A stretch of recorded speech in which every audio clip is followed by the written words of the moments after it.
Are enemas dangerous?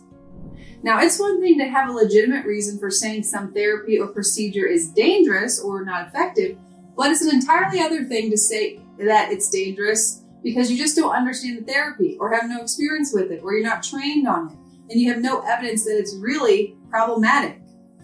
According to this article and many others like it, you don't need to clean out your colon. The author writes that the human body is much smarter than these practitioners give it credit for because it already has its own systems in place which keep your colon in tip-top condition. In other words, colon cleanses are not necessary because your digestive system already works hard to preserve itself by eliminating harmful waste and toxins and bacteria from itself.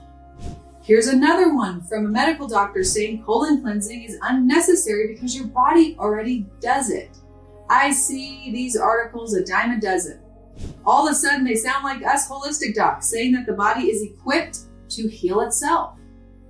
But that's not actually what they mean, of course. They just mean it's not necessary, enemas, because it's not a tool that they use, not one that they've been trained on. They simply do not understand it, nor have they explored it. Of course, though, they believe that invasive procedures and drugs are necessary because somehow in those cases, the body can't manage itself well enough, apparently. But when it comes to a simple bowel flush, now that's too dangerous or unnecessary. I always find it interesting to hear docs or people talk like this, like, hey, the body already does it. The body has it covered. It has innate mechanisms to detox itself, to cleanse itself, to heal itself. But do take those medications and pharmaceuticals, or do get that gallbladder surgery or that heart surgery, because in those cases, the body can't manage itself, right? So there are different kinds of colon cleanses, and they have been used in ancient medicine for thousands of years. Enemas have been used in Western medicine, believe it or not, as well, even prior to the 1950s. Did you know that old school medical doctors used to use enemas with acute illnesses? Now, it's true, we don't have a ton of research on coffee enemas specifically, but we do have a lot of research on all kinds of different retention enemas. There are two types of enemas. One is just to clean out the contents of the bowel, right? And the other is to have a retention enema for a therapeutic benefit, for therapeutic reasons, to help a person heal from a condition. I have worked with retention enemas for over a decade, and this is what a lot of the research is on, is those retention enemas, which I will cover several of those papers in the next video. So if we want to continue on down the train of thought that we shouldn't bother with cleaning out our bowels because they already cleaned themselves out, then let's try to apply this logic elsewhere. Well, your body already burns fat all on its own. Maybe we shouldn't exercise or move our body more since it already does that by itself. The body also sweats all by itself. It excretes waste via the sweat. Then why do we bother with known beneficial therapies such as sauna or activities that increase our sweat output that have been shown to be very, very helpful for your overall health? The body breathes all on its own without thinking about it. So just don't bother yourself with doing different breathing exercises that improve your respiratory function and have been shown to influence your entire systemic function. Your mouth, your oral health has all of what it needs to keep itself in balance and to keep itself clean. So then why do we bother doing any kind of oral hygiene at all then? So you get my point, and perhaps I'm beating a dead horse here, but that is the same logic that they're using, that since your body already does something, don't bother with trying to help it along. Well, sometimes our exposures to certain substances can be overwhelming to our system, and we can just easily assist the body to clean house, to remove those burdens so we can more effectively do what it's designed to do. Just because your body does something all on its own does not mean you should not try to mimic that very process and remove any additional obstacles to that very function. I mean, it's pretty evident. We can absolutely exhaust our systems. We can take them to their limitations, and we can cause damage, just like in an extreme case of alcohol or drug poisoning. If you go into the ER with alcohol poisoning, they are going to often give you some kind of charcoal to try to unwind that damage, to try to really remove the burden of that poison and that toxicants. And they do all kinds of different therapies, even in conventional medicine, for that very purpose. Most people are not walking around with tip-top organ function, just generally speaking. Most people have been constipated for years or have a history of gallbladder issues like gallstones and stagnant bile, or intestinal permeability or inflamed bowels, neurological impairments affecting the motility and secretion of gastric acids and enzymes, or many, many other issues. Most people are taking pharmaceuticals, over-the-counter drugs, specifically frequent doses of antibiotics, periodically, which I talk a lot about. And this compounds those issues even more, impacting your normal microbiome and your normal microbial presence in the gut. And of course, most people are eating, living in a way that worsens all of that on top of it. So you're dang right, people may want to help clean out their bowels from time to time, to move out the months or years old stool, the mucus, and bring movement to the inflamed tissue that is in desperate need of deeper repair. And there are many ways to do this. And of course, there's several factors on which one would choose, but enemas are one of many ways to help remove some of those burdens. Yes, the body would be doing it beautifully well on its own, and it actually is doing it well, but people do not live in pristine, perfect conditions. They do not live in absolute balance. So there's nothing wrong with really helping aid the body do what it's already doing.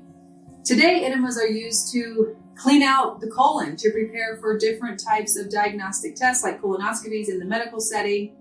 And of course, all of these are considered safe because there's medical supervision.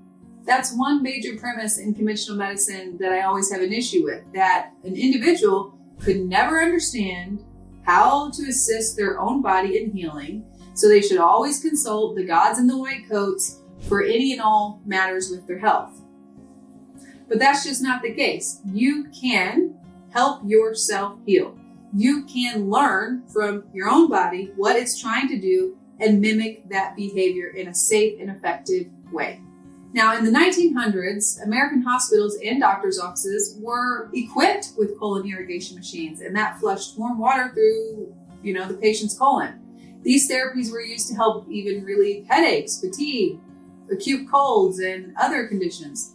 And still, of course, you can go to your local pharmacy and pick up an enema kit all by yourself and go do an at-home enema all by yourself. African and Asian cultures have been using enemas for centuries, including using them with their children. In fact, there's hardly a region of the world where people did not adapt some use of an enema. In Indian Ayurvedic medicine, therapeutic enemas or basti are administered in their traditional medicine. And it's considered one of the most important treatments to address all three doshas and balance the body in traditional Indian medicine. And in Ayurvedic medicine, there's like thousands of variations of herbal and oil enemas. Dr. James Wiltsey, I don't know if that's how you pronounce his name, but he's a medical doctor, and he's reported to have said that as long as we continue to assume that the colon will just take care of itself, just that long we will remain in complete ignorance of perhaps the most important source of ill health in the whole body. Now, I don't know if this is true, but I've read that Louis XIV used many, many enemas over the course of his life for good complexion, to keep his mind sharp, to stay energetic. And if so, that makes perfect sense, because this is also what I see happens for people who do use enema therapy. Many critics talk about the few cases of problems with enemas. Okay, the authors of an article write that coffee enemas are known to cause rectal burns, electrolyte imbalances, and in severe cases, even death.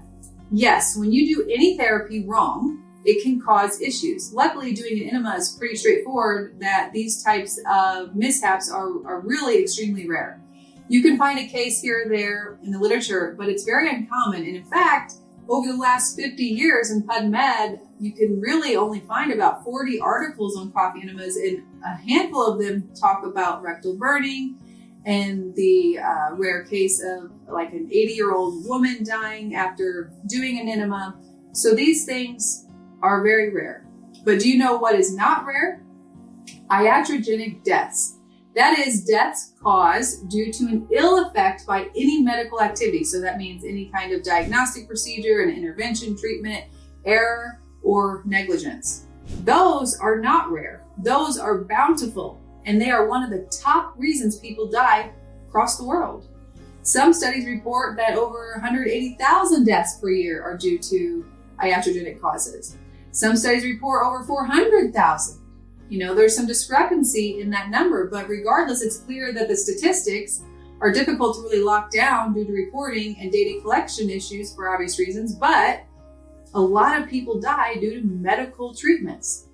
So I think I'll take my chances on enemas and other less risky therapies personally, but that's just me. Another physician of the 19th century stated, his name was Oliver Wendell Holmes. He stated that I firmly believe that if the whole materia medica, meaning medicine, as used now could be sunk to the bottom of the sea, it would be all the better for mankind and all the worse for the fishes. So absolutely anything you do has an inherent risk. If you want to start exercising at home, for example, you could fall, you could hit your head, you could die from an intracranial hematoma. If you want to start dieting or restricting certain foods, you could stress your body too much, cause a rapid change in your blood pressure, electrolytes. That has happened. That actually happened to me once when I tried to explore keto. If you want to start swimming, you could drown if you do it wrong. The point here that I'm making is that anything you do, you should try to do it well. You should do it right. You should follow basic instructions and you should be well educated on the matter. When it comes to enemas, you shouldn't put burning hot liquid up your bum. You should not perform an enema when you're already dehydrated or feeling really unwell. You should not carelessly handle the nozzle and cause any kind of damage to the lining of your rectum. It should be done gently when you know the proper steps and when you know how to actually perform the therapy. Also not a good idea to do them if your bowel is perforated or severely ulcerated, active ulcerations, or if you're pregnant, of course. But I have been doing enemas on and off for 10 years. I have healed myself from chronic GI issues, chronic neurological ailments, and years of just poor health overall. Enemas were a major part of that process for me. And on the more acute side, I want to note that I have taken myself out of sudden, I mean severe, 10 out of 10, let me go to the ER, abdominal pain. And I did 2 back-to-back enemas within 30 minutes, and the pain that I had completely dissipated. So whatever was going on in my bowels completely was taken care of just by cleansing and removing some of the waste that needed to come out. The pain was so bad that I had a flight in 2 hours. I was this close to canceling my flight, and I was even considering the ER, which I never really consider unless it's really, really severe. Just because I didn't understand, it was so sudden, I didn't understand what was happening. I did 2 enemas, all that was completely fine. I caught my flight, had no other issues after that. Now, of course, that's my personal experience, but it's also what I've witnessed with so many clients over the years, doing enemas as a part of healing protocols with people, with hundreds of people over the course of years. So enemas can be a really foundational pillar in moving waste out so the body can then address healing membranes, healing tissue, and focusing on deeper restoration.